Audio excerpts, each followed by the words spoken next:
Geez, I miss him. Good bloke. I remember when he first pulled me out of the round table. He pulled me out of the round table. I didn't hear them talking anymore, and he said, "Dave, I'm going to offer you your own show," he said. And that was now 13 years ago. Fantastic. Never looked back. And I was just giving an example of how I knew that I was right for radio.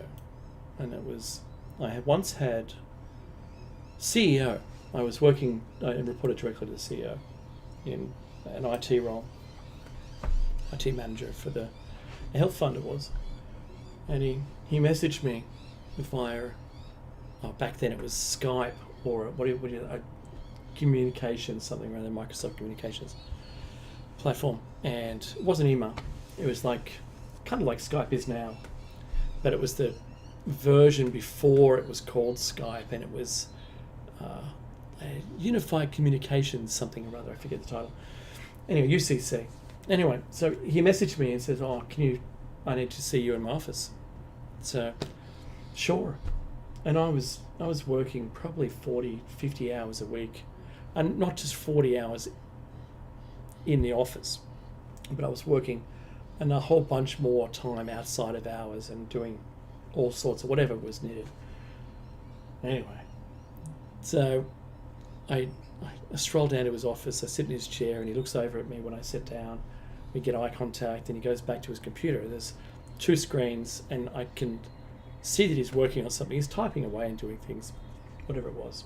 And I wasn't going to interrupt the CEO at all. Not even at all. Just let him get his thoughts out. Sure. And I'm sitting there in complete silence, and I can only hear the tapping of the keys. And it does sound not rhythmic, but it sounds intentional, like he is spelling stuff when he's typing. Yeah, cool.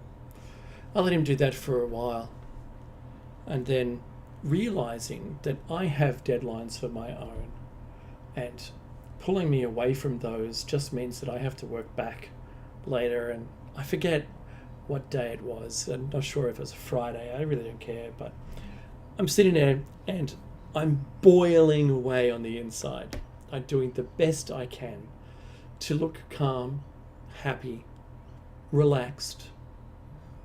And then when there was enough gap, when it sounded like his thoughts had been conveyed through an email, when he let the keyboard go and grabbed his mouse and it was a click, I really thought that was my opportunity to start speaking. It sounded like he just got an idea out. Fantastic. Send an email.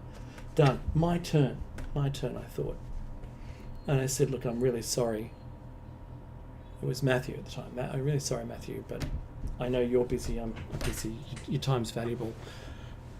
Is there, can we talk about this now, or do you want to reconvene after work, like when everyone else is gone? Because typically him and I were the last two. We'd always be working. He just was relentless. I mean, that's what CEOs are driven. And I'm an IT guy who was doing the work for probably two people. And I had one assistant that, bless him, he did a good job. He had some medical issues to deal with, and that was tough. But anyway, so here I am. It was a small management team layer, and each was the head of their own department, and I was a hands-on leader doing it thin, because we only had 10% management expense ratio to profit. So that's all we could, for whatever we made net, we were only allowed to spend 10% of that on managing the organization. So that was really hard for everyone's benefit. It was still, we spent a lot of money. We did, 10%, but the rest of it went back to the organization, right? So when I said that to him, the very first words he said back to me, and they echo now as I'm recalling it, you don't have to fill a gap with words. I mean, the gap was, you don't have to fill silence with words. That's what it was. You don't have to fill silence. And I thought to myself, no, I actually do. I really do. Hang on a minute.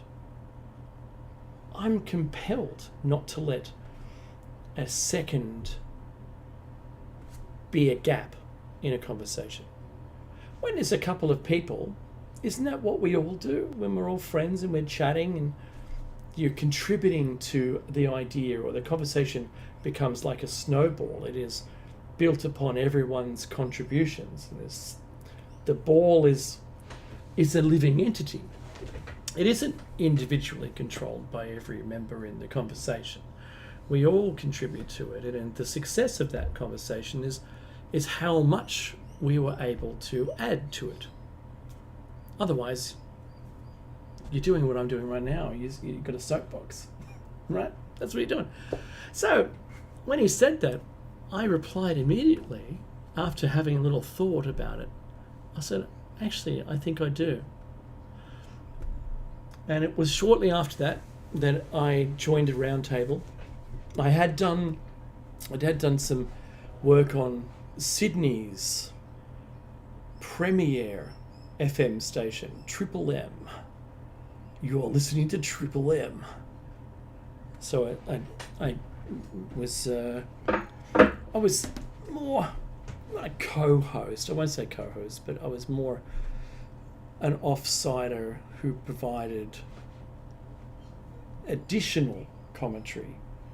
And we did the phone calls. We pre-recorded all the phone calls for the evening, and I did game reviews. So I was kind of, I'm not saying I am definitely not saying that Craig Weston was a co-host to me. No, he was the primary host, and I contributed to the station. It was good fun. I loved it while it lasted, until we were replaced by a simulcast out of Melbourne, where it was just reruns of the morning program. And this was late at night, and I had a job.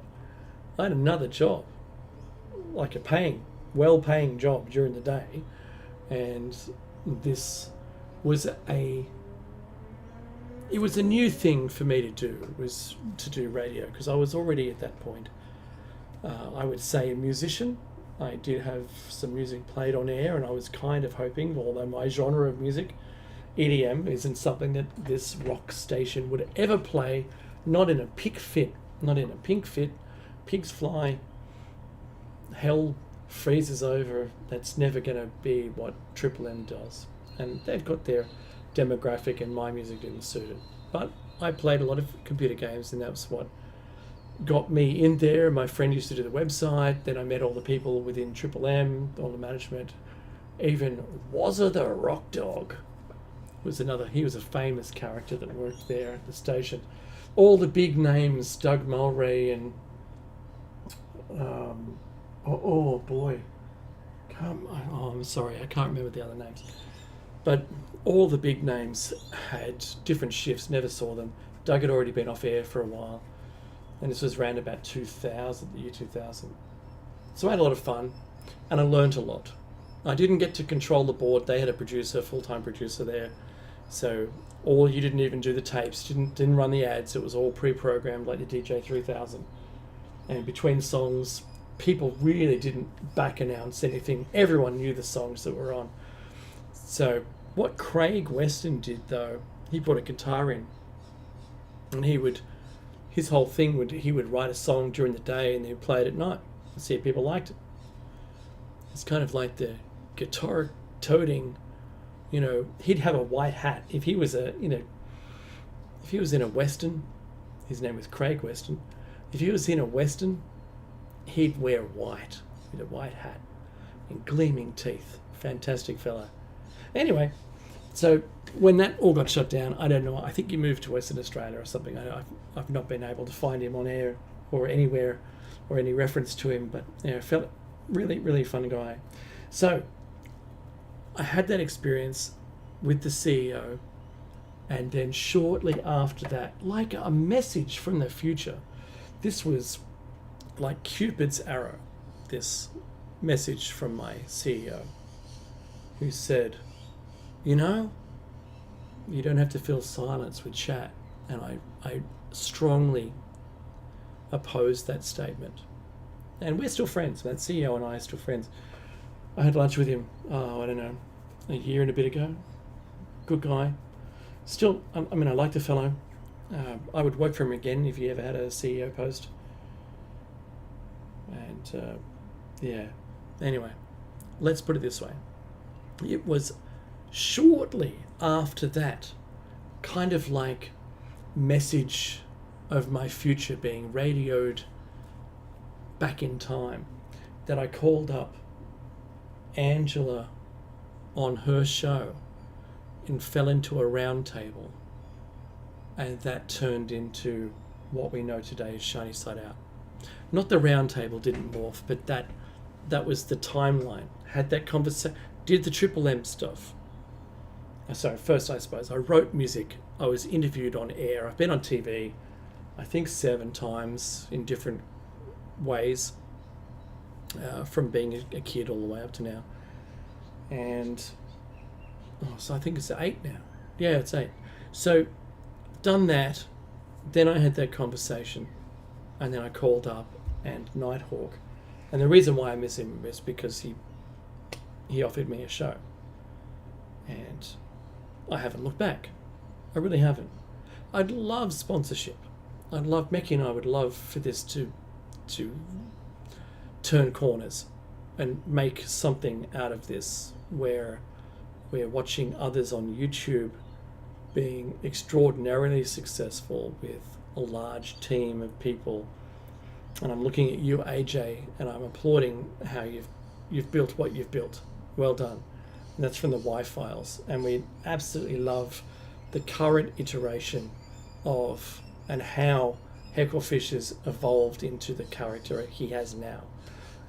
Let's try and keep that, because I think that's the golden sweet spot for you guys, and you do a great job. And the interactions work really well.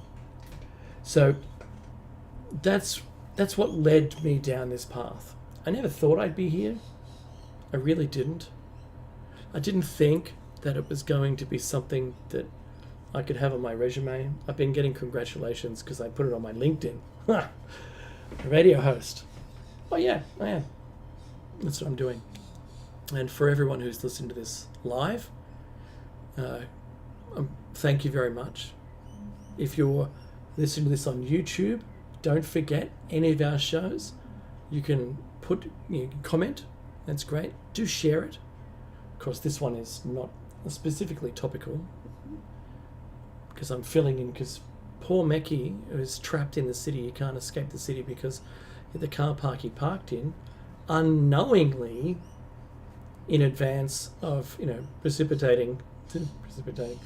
prefixing the closure of the city due to a protest, sadly has trapped him in the city and he can't get out.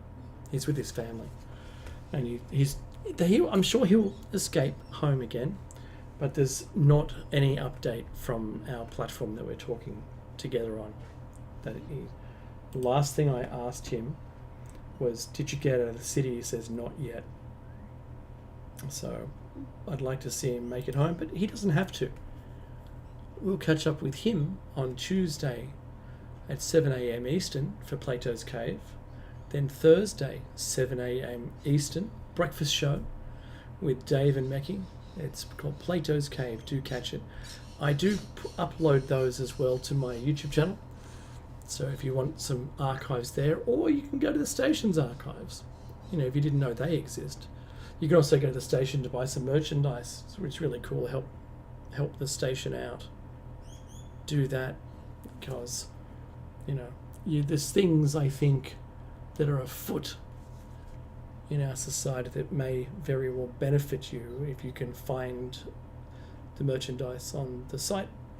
In the olden days, you could get an EMP-proof thumb drive. You could buy seed packs, and they were coming from suppliers, not what Nighthawk had put together personally. But you can store seeds for a very long time in frozen form. Think about how they're stored in the seed vault in Newfoundland. or Norway or wherever it is, I forget, where they're stored there so that when society reboots, there's a copy of all the current seeds that we have in our society, which is great. That's really good. I can't imagine that anyone in the Southern Hemisphere, who might be the sole survivors of a major catastrophe, are going to ever find this seed vault. I can't imagine it at all, to be honest. And there isn't one that we know of in Antarctica that would still be treacherous. If you were one of a small group of, say, 20 people that survived, there isn't any way within yours or the next generation or even the one after that where you'd have sufficient resources to enable you to get to any of the seed vaults that are on the planet, let alone the one in Norway or Newfoundland or wherever it is, or even if there was one in Antarctica. You're just not getting it. There's not a chance. At some point, you'll, in some generation, 1,000 years later, if you make it there, would you be able to happen across it? I think the knowledge would be lost. There wouldn't be anyone hunting for it or looking for it. There'd be no effort because the resource. You see, they talk about, I love the expression, the juice isn't worth the squeeze. So the amount of effort it would take to try and get the seeds in a vessel that would have to be significantly large enough where it's not going to be a paddle boat, yeah? You're not going to be paddling a little dinghy or a kayak there to go to the seed bank to extract a couple of packets of seeds and then go somewhere and plant them.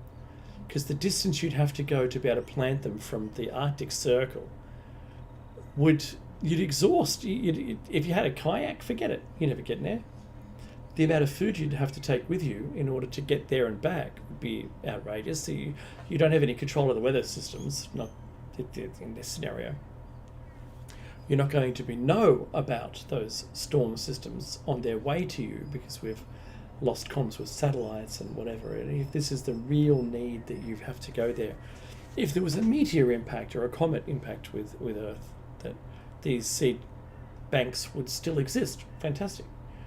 Hopefully they're not hit directly, but if they still exist, who's going to get it? I suppose the only real people that could do it were those people who were living in the underground bases.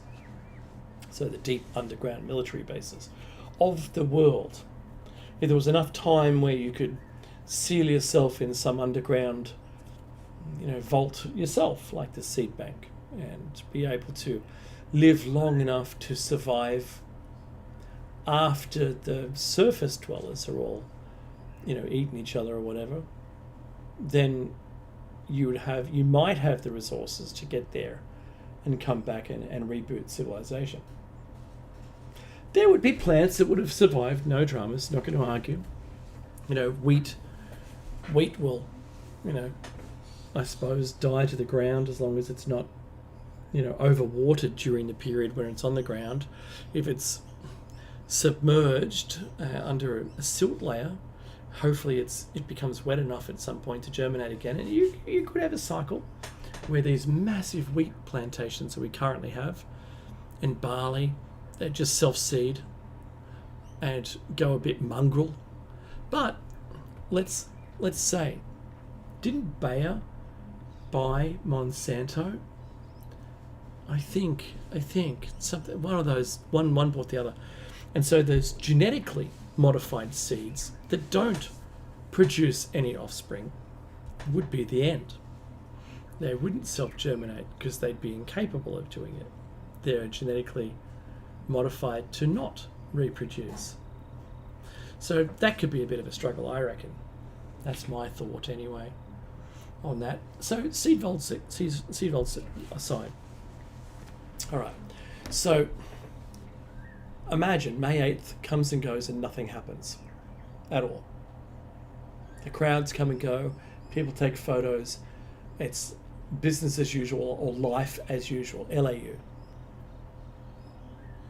And all of the conspiracy theories and theorists themselves just have to blend into obscurity, pretend like they didn't mention all of these catastrophes and everything that's going on Do you know what I mean? I just don't. I don't see it. I used to subscribe to a channel on YouTube, and every day was the next day's worst case scenario news. Every single one. Didn't matter what today was, whatever today's things were in an imaginary worst case scenario was what the person would warn about, almost hysterically. Like an actor acting out the worst case scenario. This is what you need to do. This is because of this. And I'm not flaming the person, because there was a lot of followers. They're still going today. And I'm not going to mention them.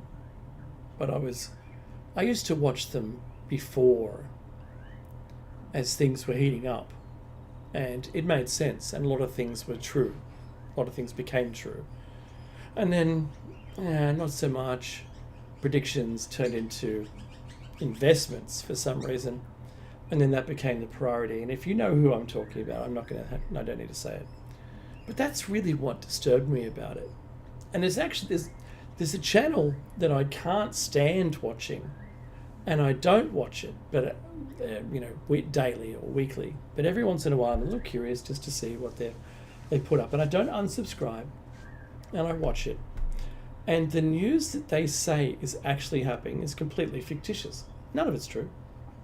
It can't ever be blamed for lying to people, because it's imaginary.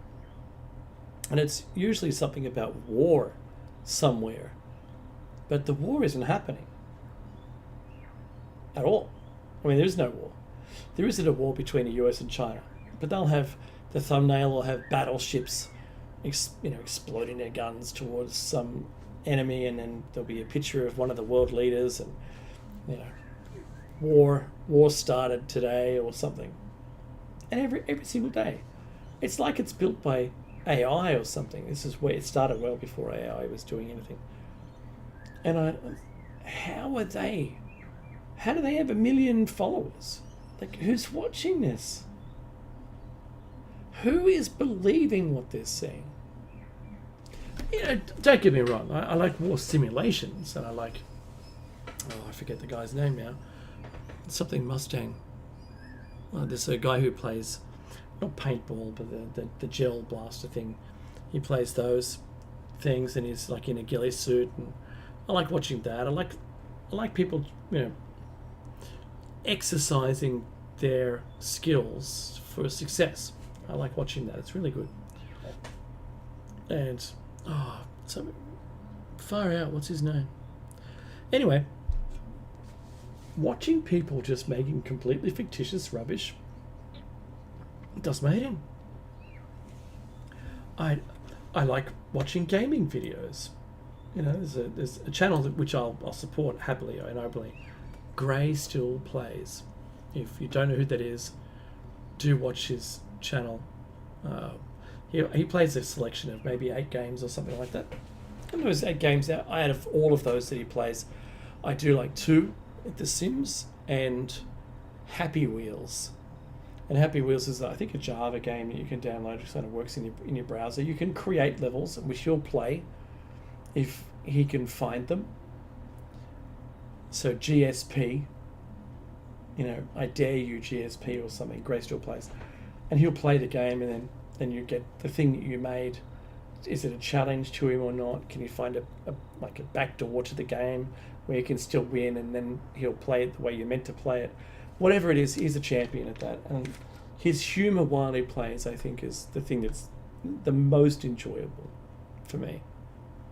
And we all have a reason why we watch something, or we listen to something, like this station, for instance, with its, and here's the plug, shameless plug, with its variety of hosts talking about all manner of things. Where if you don't find this entertaining, well, I hope you do, but if you don't, then there's going to be a host that does, say, tickle your fancy. There's going to be information that you like.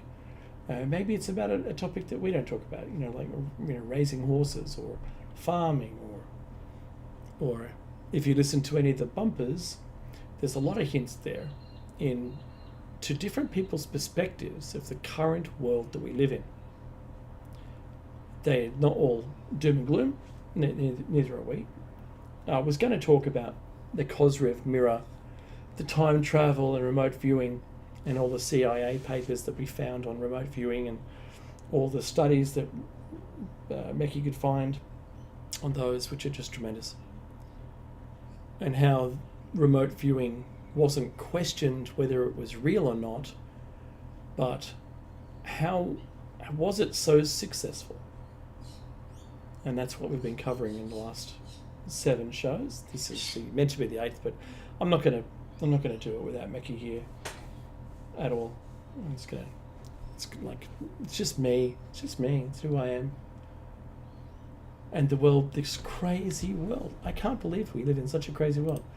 Did you ever think that, maybe 5 years ago, that we'd be looking at what we're seeing on the news?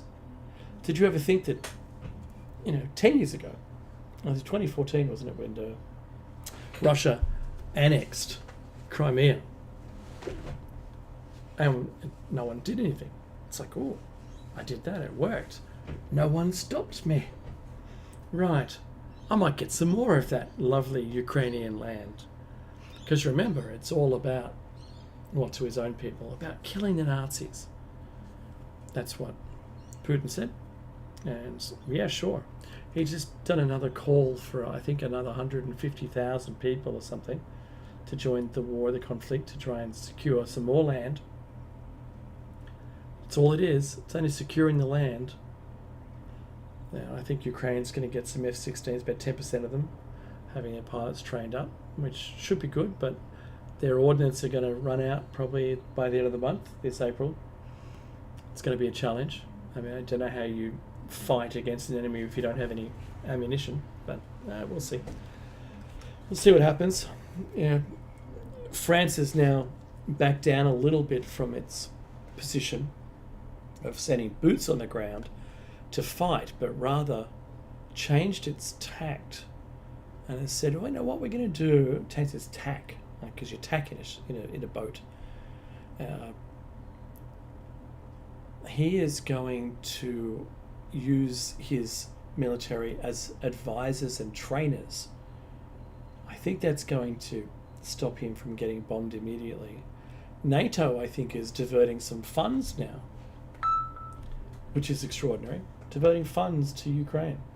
NATO. They see what's really happening there. And our media isn't really talking about the Russia-Ukraine conflict any longer.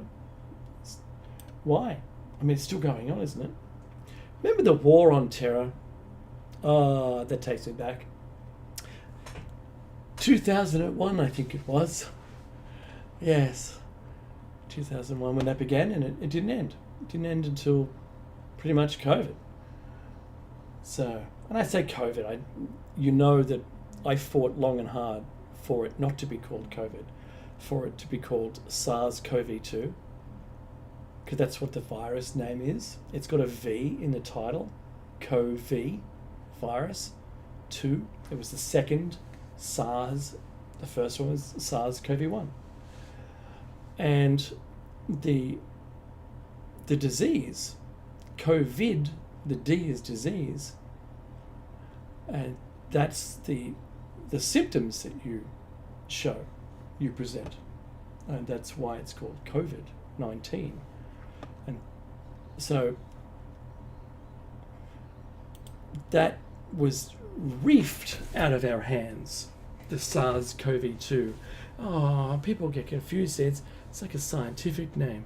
Can't we just call it something that's really super catchy? I don't know, what do you got? COVID? Sure, let's do that. Can't call it the Wuhan flu. Oh no, the WHO said we can't. So let's not. And why would they say that? Oh, I don't know. I think Tedros, he was the leader at the time, I think. And it's like, and he said we can't. Oh, okay. So he gets to name it. Sure. But isn't everything else named about where it was found? Yes. What's your point? No, I don't. No point. No, that'll be okay. So that's what we're stuck with us, and so you can't talk about the disease at all. And that's kind of extraordinary, because at the bottom of a YouTube clip, this one now will have COVID-19 facts link, since I've mentioned it. And that really disturbs me, because who's making up the facts? Oh, the people who were like nearly a decade behind in the research, but that doesn't matter. Let them decide what's best for everybody. And I know I love the leader, I love the AI, and whoever the leader is, I don't care. Yeah. Social credit, fantastic, love it. Let's bring that. Digital currency, let's do that. Yep. Do you have anything else? Oh yeah, those 15-minute cities. You mean the 30-minute cities that now you've called them 15-minute? Yeah, 30 minutes was too long. We want smaller cities that you can't walk across for anything more than 15 minutes. Oh, everything's 15 minutes away from each other, is it? Oh, okay. But the traffic. Oh, and there won't be a traffic scene because you won't be able to make any emissions. Oh, right. So where are these 15 minutes cities going to be built? Oh no, it's just the existing cities, you see. But what if the city's so large you can't get from one side to the other in 15 minutes? We'll cut them up. So in Oxford in England, they're doing a trial, or have finished the trial. I haven't caught up on the research yet. Where what they did was, the city is kind of round. So their council decided that the best way to deal with that was to cut it into pizza slices. And that was good because it worked with their road system, because everything led into the middle. So you could follow those roads and just make slices down their roads. And people couldn't go from one pizza slice of the city into another. They had little barricades and warnings, and they put cameras, and they said, well, you're only allowed to travel. And people go, but my family lives on the other side and I work on the other side of this pizza slice. You've got to let me pass. And so they said, okay, there's limits then to how often you can pass between these pizza slices, and anything greater than that, you'll be fined. Oh, right, but I'm a trade person, I'm a tradie, and I'm say a plumber or whoever it is, yeah. I do gyprock, that's the drywall, or I'm an electrician, or I build houses for that matter. I'm building an extension 3 pizza slices away. Oh, you need a special permit for that. How are we going to operate in these 15-minute cities? Oh, see, the reason for that is because we want to reduce the amount of emissions that people are making. What, you mean on a personal level? Yeah. What kind of emissions? We're talking, is it sulfur dioxide? No. We're talking, carbon. Right. And is that net new carbon? I didn't understand what you're saying. All right, so you can't drive around between places. Can you bicycle? Oh, you can feel free to bicycle, but we really don't want to. We want to still penalise you. You can't really move around. Okay, so that's going to end up as a social credit system. The more you disobey the rules, the less things you get, or permissions to do things. So I saw a thing was sent to me the other day about the bird flu. Is it H1N5? Let me have a look. I've got a good friend of mine that sends me all the stuff that there is around, and I'm just seeing gold. No. Seattle Public Schools shuts down gifted and talented. That's not a good idea. No, Harold and Kumar. Okay, no. I do know that there's a bird flu kind of spreading around, and they're killing chickens because, that's what you do. They're birds, right? And that at a time when we have the consumer at probably the worst level of, not consumerism, but it's the ability for us to consume because of cost. It's the hardest time we've experienced in my living memory. And because things are just too expensive. It's gone crazy. Inflation's just a crazy thing. And so now reducing something that was once plentiful will then mean that its price goes up. And sure, chickens have, a 3-year life cycle. That's fine. And the ones we eat probably, I think, 18 months or something like that. It's not tremendously large. And when you think about the sheer quantity of chickens that we consume, and just even, hear me out, I think in Australia, one specific brand of 3-letter chicken outlet was 30 million chickens a year. It's a lot of chicken. And thankfully it's cheap.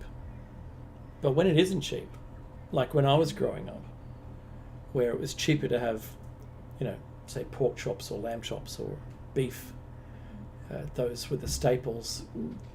Chicken was a very rare event, not even once a month. So turkey, I think, was cheaper. I think we had turkey twice a year and chicken once, maybe. It just wasn't found on a plate. It was mostly red meats. Right? I know pork isn't a red meat, but pork chops with apple sauce was something that I loved. And, of course, bacon and ham. Oh, it's a wonderful animal, a mythical animal, says Homer. This is where we hope not to get to.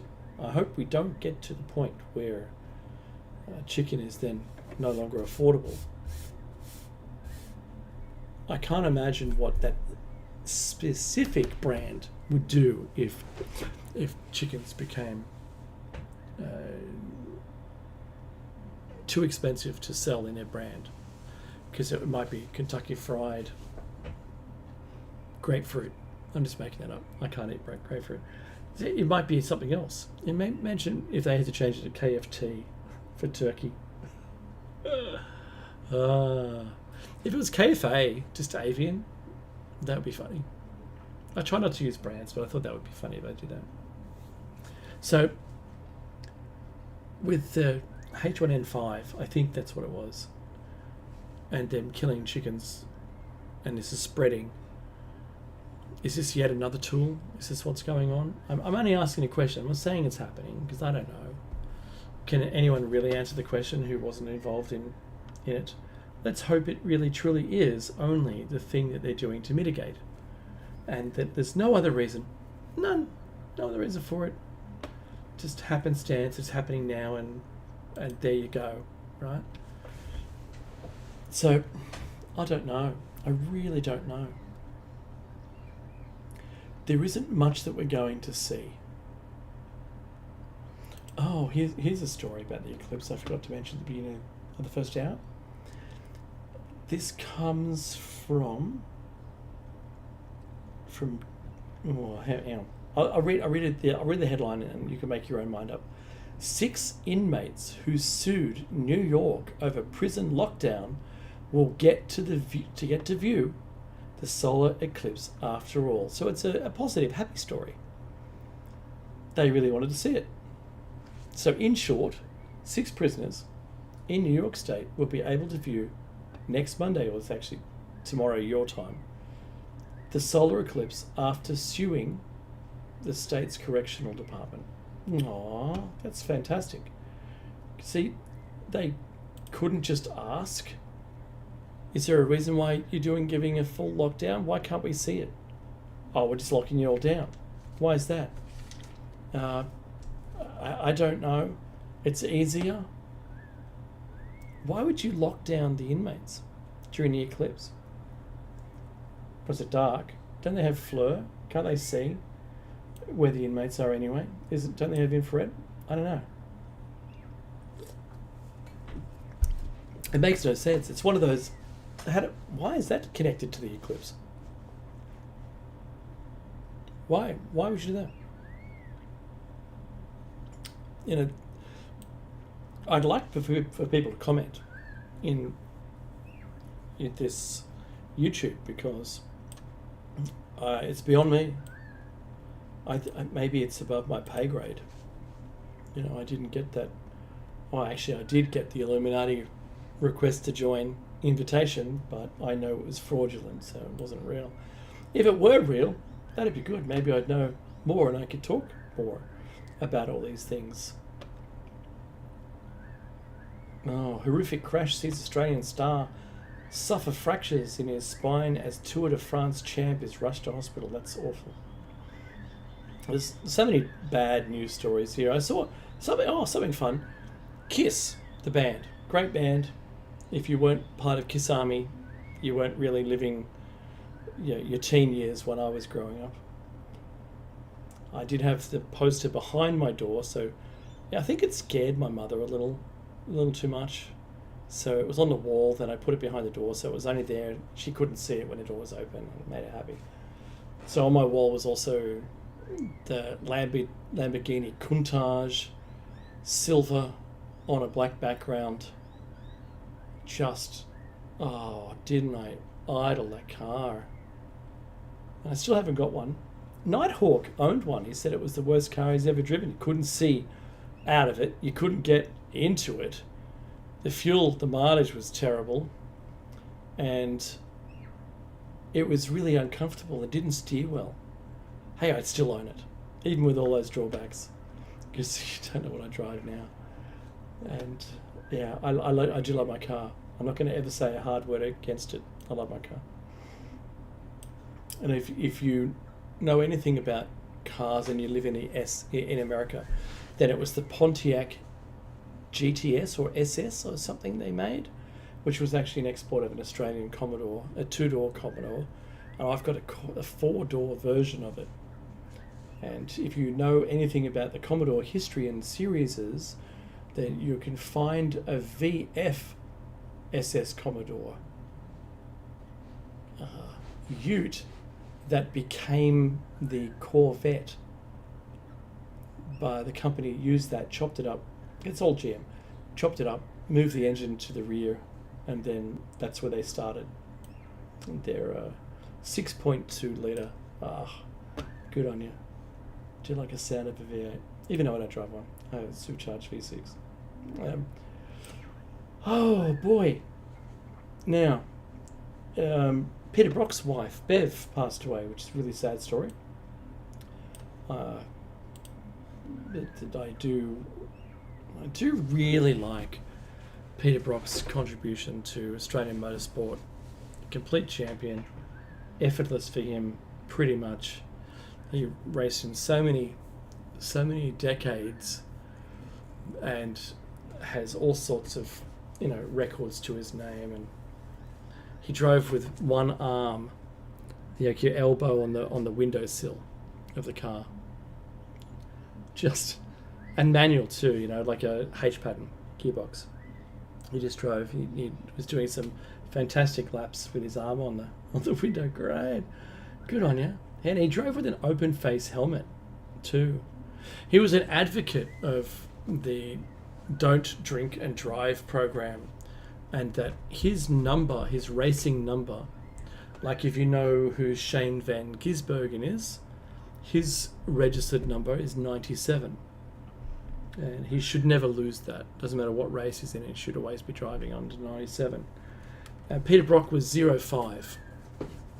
Even though it's a single digit number, as 5, his 05 was his number. And he was a proponent of the 0.05 alcohol program, which is Australia's limit that you can drive on a full license. But if you're on so we have a learner's permit license where you have to have an accompanied full license driver with you, and they're your instructor, and they take responsibility if you're driving safely. And the P plates come in 2 different colours, where in the state I'm in. So you start with your green Ps, which is I think limited to 90 k's an hour. I could be wrong, could be 80. I never got close enough to have a look. And it's listed on it, shows you the speed limit on it. And then the red Ps, which is your progressive, you're moving along the licensing from an L license to provisional 1, provisional 2, which is green then red respectively. And then once you've earned enough hours and you've not disobeyed any laws, then you can get your full license. And they come in, I think it's silver and gold for the amount of time that you're buying the license for. So I've got a gold license myself. I've only ever been found guilty of doing 20 k's over in a school zone by mistake, because we have 40-kilometre-hour school zones, and I paid that one. I argued initially to saying, well, this is the intersection that I was at. I didn't have children at the time. I didn't even know when school was in or out. Didn't know. And they added a new semester. They turned it from 3 to 4, and who knows. So I'm outside of school, and the lights turned red, and I went into a school zone where it's all signposts that you're entering the school zone. And that very intersection was where one of my friends, she'd stopped to make a turn and turn into a T intersection into the side street, and a car went through the red light and smacked into the side of her car, and she became extremely simplified. Her brain was injured and she couldn't walk and talk at the same time. Fiona, I'm still thinking of you, right? She was a nice lady. Anyway, having said that, I was reminiscing those thoughts of her post and pre and post accident, and then the lights turned green. And I know it's a 60 zone in that area, so I just got up to 60 kilometers per hour, and I saw the flash of the photo being taken. I went, oh man, what? Oh, school zone, yes, of course. So at the set of lights that I was sitting at, my complaint was there wasn't a reminder that was the school zone. And enough time had passed because of those memories that I had that I'd forgotten that I was in a school zone. I just forgot, totally forgot. So what I did is I asked our licensing board, is it possible just to get that one waived? I mean, I'll pay the fine, but can it not be on my record if you can do that? Because I don't want to fight it in court. I haven't got the effort, but why not? Let's do that. Let's do that if we can. They said no. You see, because you haven't had your license long enough. I said, what is that? What does long enough mean? Well, you've got to have a clean license for 30 years before you can get something like this, struck off the record. I said, I'm only a couple of years away from that. Oh, but it's not enough for us to do it. I said, oh, okay. And then they said, well, you'll be able to do it in 30 years. And I said, I don't think I'll be doing that. I don't think I'll be alive in 30 years' time to take advantage of this system. Is it possible we can be reduced to 20?